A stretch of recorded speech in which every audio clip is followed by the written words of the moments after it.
We are in the throes of a winter weather alert here. This is continuing coverage of what has turned out to be a huge weather event for Omaha and surrounding areas. I'm Mary Nelson, helping out with the Action 3 News team here today, and we've got some information to pass along to you just coming into the newsroom here within the last couple of minutes, and it's about the roads. We know conditions have been getting worse here within the last hour and a half, 2 hours or so. This is a live look now at I-680 and Maple, just miserable as you can barely see the pavement. Plows trying to keep up with this, and we'll talk to you more about that later on. But this shot coming to us from the Nebraska Department of Roads. So this brand new information that we're getting is from the Nebraska State Patrol. They're telling us that I-80 is closed from mile marker 395. Off the top of your head, you don't know where that is. I'm guessing. I didn't.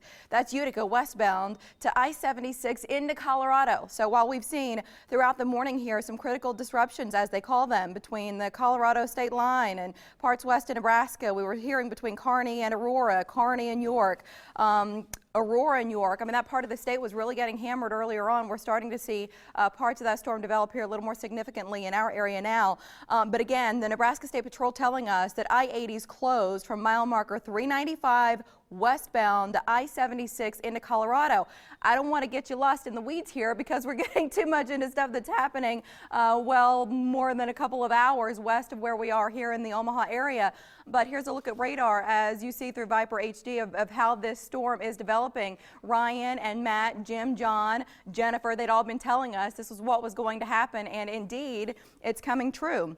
About an hour and 45 minutes ago, the Omaha Police Department decided that they'd stop responding to minor traffic accidents. So if you are involved in an accident, as we often hear when stuff gets a little bit bad, not even this bad, but they say move to a safe location and exchange information. If you're hurt or you can't move, please call 911. In those cases, officers do want to visit with you. They do want to help. But this is where it's just a matter of your car's banged up, exchange information and get out of there. We're seeing all over the city here, even big rigs getting stuck in spots. So we'll do our best to keep you updated as road conditions develop here. Live look at what's happening in the city, guys. When we say things are treacherous, we're not trying to scare you. We're trying to keep you safe. So we've got our crews out doing their best to A, stay safe, but B, bring you live pictures like this so you can appreciate just how bad roads are. Crews have been out since midnight and they're working in 12-hour shifts trying to keep roads as clear as possible.